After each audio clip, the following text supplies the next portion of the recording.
దూత media, power of news. నేను వ్యక్తిగతంగా మనందరి తరఫున హృదయపూర్వకమైనటువంటి శ్రద్ధాంజలి ఘటిస్తూ గౌరవ మన ప్రియతమ నాయకులు పార్టీ వర్కింగ్ ప్రెసిడెంట్ గారైనటువంటి కేటీ రామారావు గారిని వారి సందేశం ఇవ్వాల్సిందిగా మనవి. జోహార్ నాయన్ నరసింహారెడ్డి గారు, జోహార్ నాయన్ నరసింహారెడ్డి గారు. పెద్దలు, మాన్యులు, తెలంగాణ రాష్ట్రం ఏర్పడ్డ తర్వాత మొట్టమొదటి హోంశాఖ మంత్రివర్యులు, అదేవిధంగా కేసీఆర్ గారి నాయకత్వంలో దాదాపు 22 ఏళ్ల పాటు నిర్విరామంగా ఒక పెద్దన్నలాగా కేసీఆర్ గారికి ఎప్పటికప్పుడు అండగా ఉంటూ ధైర్యాన్ని నూరిపోస్తూ, ఎప్పుడన్నా చిన్న చిన్న ఎదురు దెబ్బలు, చిన్న చిన్న అపజయాలు ఎదురున్నప్పుడు కూడా మీరు ధైర్యంగా కొట్లాడాలి, మీ ఎంబడ మేమందరం ఉన్నామని చెప్పి ఎల్లవేళలా ఒక బలాన్ని ఇస్తూ నడిపించిన మంచి మనిషి. చిన్నపిల్లాడి మనస్తత్వం, ఎప్పుడు చూసినా ఎప్పుడు కలిసినా నవ్వుతూ, అంటే తాను దాదాపుగా 7-10 వయసులో పడ్డాక కూడా ఒక చిన్నపిల్లాడిలాగా నిష్కల్మషంగా ఎన్నడు కలిసినా ఎక్కడ కలిసినా మరి చిన్నపిల్లలతో పిల్లల్లాగా కలిసిపోయే ఒక మంచి మనస్తత్వం ఉన్న నాయకుడు. చూడడానికి వస్తాదులాగా మరి పెద్దగా కనబడ్డా మనసు మాత్రం వెన్నలాంటి మనసు కలిగిన నాయకుడు నాయని నరసింహారెడ్డి గారి 85వ జయంతి ఈరోజు తెలంగాణ భవన్లో ఇంతమంది వారి మిత్రులు, వారి అభిమానులు, వారి సహచరుల సమక్షంలో జరుపుకోవడం ఒకవైపు చాలా బాధ అనిపిస్తున్నా, మరొక వైపు వారి ఆత్మ ఎక్కడ ఉన్నా తప్పకుండా శాంతిస్తుంది అనే ఒక అభిప్రాయాన్ని వ్యక్తం చేస్తూ ఈ కార్యక్రమంలో పాల్పంచుకుంటున్న పెద్దలు, శాసన మండలిలో ప్రతిపక్ష నాయకులు, ఉద్యమ సహచరులు, గౌరవనీయులు శ్రీ సిరికొండ మధుసూనాచారి గారు, గౌరవనీయులైన ముషీరాబాద్ శాసనసభ్యులు పెద్దలు వారి మిత్రులు ముఠా గోపాల్ గారు, గౌరవనీయులు మాజీ మంత్రివర్యులు మహమూద్ అలీ గారు, మాజీ మంత్రివర్యులు శ్రీనివాస్ గౌడ్ గారు, మాజీ మంత్రివర్యులు పువ్వాడ అజయ్ గారు, అదేవిధంగా గౌరవనీయులైన ముషీరాబాద్ నాయకులు ఎంఎన్ శ్రీనివాస్ గారు, మన్నించాలి, మాజీ మంత్రివర్యులు పెద్దలు దయాకర్ రావు గారు, ఇంకా పేరు పేరున మన మాజీ శాసన మండలి సభ్యులు అన్న కర్ణె ప్రభాకర్ గారు, ఇంకా ఎమ్మెల్యే కుత్బుల్లాపూర్ కేపీ వివేక్ గారు, ఇంకా పెద్దలందరూ చాలామంది ఉన్నారు. వారందరికీ మాజీ శాసనసభ్యులు ఉన్నారు, అదేవిధంగా నియోజకవర్గాల ఇన్ఛార్జీలు ఉన్నారు, కార్పొరేటర్లు ఉన్నారు, ఇంకా చాలామంది మాజీ కార్పొరేషన్ల చైర్మన్లు ఉన్నారు. అదేవిధంగా మన నాయన్ నరసింహారెడ్డి గారి కుటుంబ సభ్యులు, వారి కుమారుడు నాయని దేవేందర్ రెడ్డి గారు, అదేవిధంగా వారి అల్లుడు సోదరుడు మాజీ కార్పొరేటర్ శ్రీనివాస్ రెడ్డి గారు, ఇంకా మిత్రులు పేరు పేరున అందరికీ నమస్కారం. నాయన్ నరసింహారెడ్డి గారి గురించి ఒకటి కాదు రెండుగా చాలా విషయాలు చెప్పాలంటే, వివరంగా చెప్పాలంటే చాలా ఉన్నాయి. వారితో పాటు కేసుల్లో కూడా మేము కలిసి తిరిగేది, రైల్వే కేసుల్లో, తర్వాత ఉద్యమ కేసుల్లో వారు, నేను, అదేవిధంగా పద్మారావు గారు, ఇంకా కొంతమంది మేము మౌలాలి రైల్వే స్టేషన్లో రైలు రోకోలు చేసినప్పుడు, ఉప్పల్లో రాస్తా రోకోలు చేసినప్పుడు, ఉస్మానియా యూనివర్సిటీ కాడ మాణికేశ్వరి నగర్ బస్తీ కాడ గొడవ పోయినప్పుడు మా మీద రకరకాల కేసులు అప్పటి కాంగ్రెస్ ప్రభుత్వం పెట్టింది. సో ఆ కేసుల చుట్టూ తిరుగుతున్నప్పుడు మన ప్రభుత్వం వచ్చిన తర్వాత వారు హోంమంత్రిగా ఉన్నారు.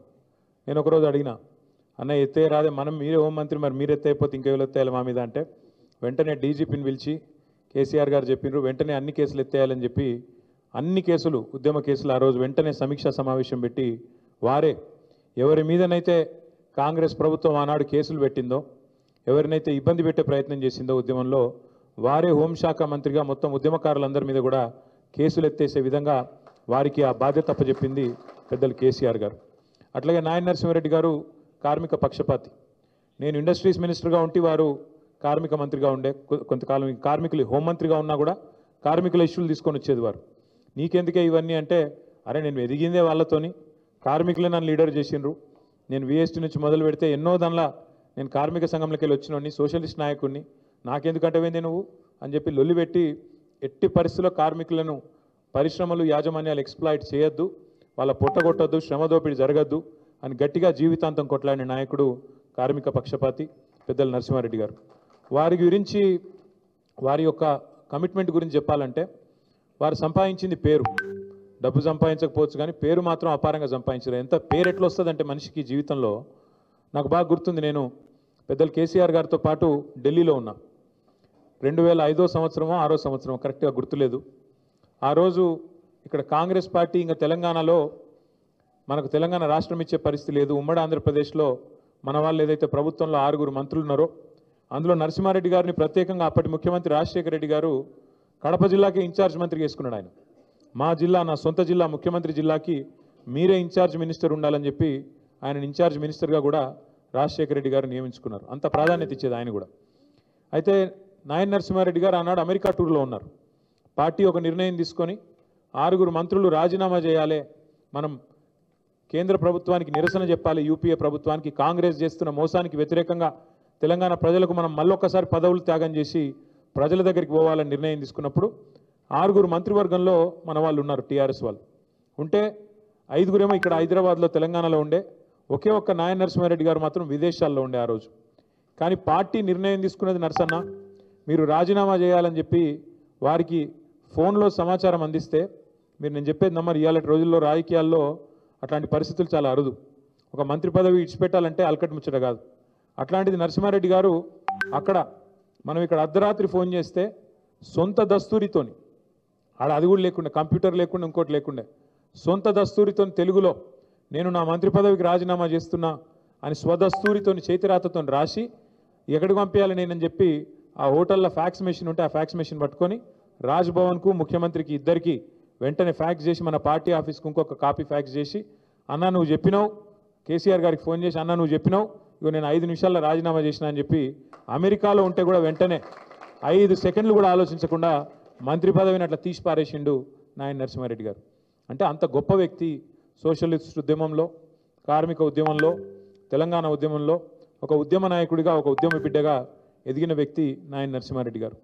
ఆనాడు 2001 సంవత్సరంలో పార్టీ పెట్టిన తర్వాత హైదరాబాద్లో మేయర్ ఎన్నికలు కొట్లాడాలన్నప్పుడు, జిహెచ్ఎంసీ కార్పొరేషన్ ఎన్నిక కొట్లాడాలన్నప్పుడు నేనున్నా కదా మీకు ఎందుకు అని చెప్పి ముందుకు వచ్చి పెద్దలు కేసీఆర్ గారికి ఆ రోజు మేయర్ అభ్యర్థిగా కూడా నిలబడి, ఆ రోజు ఇంకా మన పార్టీ ఇక్కడ బలంగా లేదు హైదరాబాద్లో, కానీ ఆ ప్రతికూల పరిస్థితిలో కూడా నేనున్నా అని ముందుకు వచ్చిన నాయకుడు నరసింహారెడ్డి గారు.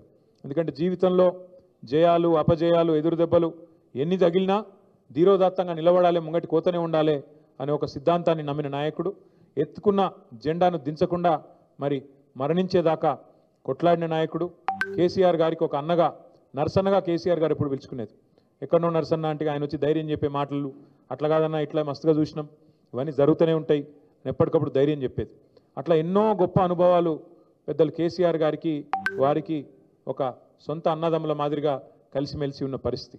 ఇవాళ వారు మన మధ్యన లేకపోవడం బాధాకరమైన విషయం అయినప్పటికీ మరి వారి పేరున మనము ఏదైతే ఆర్టీసీ ఎక్స్ రోడ్లో ఒక బ్రహ్మాండమైన స్టీల్ బ్రిడ్జ్ కట్టుకున్నామో కేసీఆర్ గారే చెప్పారు స్వయంగా, ఖచ్చితంగా దానికి నాయన నరసింహారెడ్డి గారి పేరు పెట్టండి అని చెప్పి ఆ బ్రిడ్జికి కూడా పెట్టుకొని వారి పేరు ముషీరాబాద్ నియోజకవర్గంలో కానీ హైదరాబాద్ ప్రజలకు కానీ శాశ్వతంగా గుర్తుండిపోయే విధంగా ఒక ఉక్కు మనిషికి ఉక్కు బ్రిడ్జి ఆయన పేరు పెట్టడం సముచితంగా ఉంటుందని చెప్పి ఆ స్టీల్ బ్రిడ్జికి కూడా వారి పేరు పెట్టుకున్నాం. అట్లాగే వారి కుటుంబానికి కూడా పార్టీ ఖచ్చితంగా అండగా ఉంటుంది. వారు దేవేందర్ రెడ్డి గారు కానీ, శ్రీనివాసరెడ్డి గారు కానీ, వారి కుటుంబ సభ్యులు కానీ కరోనా సమయంలో ఎంత ఇబ్బంది పడ్డారో, ఎంత తల్లడిల్లినారో మా అందరికీ కూడా తెలుసు. ఆరోగ్యపరమైన సమస్యలు, నరసింహారెడ్డి గారు వారి సతీమణి వరుసగా మరి ఇబ్బందులు పాలు కావడం, ఇవన్నీ కూడా ఆ కుటుంబాన్ని కొంత మనోవేదనకు గురి చేసినాయి. కానీ తప్పకుండా ఒక సోదరుడిలాగా దేవేందర్ రెడ్డి గారికి, శ్రీనివాసరెడ్డి గారికి అండగా ఉంటాం.